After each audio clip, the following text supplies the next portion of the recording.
So how do health disparities arise? Well, there are many axes along which health disparities arise, but especially when you're talking about racial ethnic health disparities, which have a very long history in our nation and occur across diseases, these organ systems and age groups and all. We unfortunately know that there are differences in the quality of care received within the healthcare system that contribute to some of those disparities.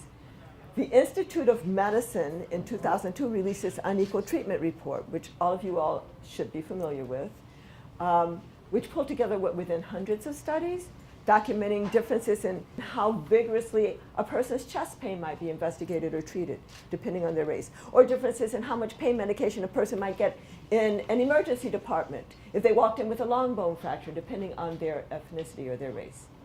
And the importance of this study, it sent shockwaves through the healthcare sector. But the importance was that it, for the first time, shone the bright light of inquiry on what's happening within our own systems. You have to ask the question and then be willing to hear the answer. But even that Institute of Medicine panel realized this is not the whole end-all and be-all of how health disparities arise, even racial ethnic health disparities, because some people can't get into a healthcare system in the first place. So that's the second level at which health disparities arise. Differences in access to both quality, preventive, and curative care. But then I'm hoping that everybody in this room recognizes that health is not created within the health sector. So there's a third level at which health disparities arise, which are differences in the conditions of our lives. Differences in our underlying exposures, opportunities, resources, and risks that are making some individuals and communities sicker than others in the first place.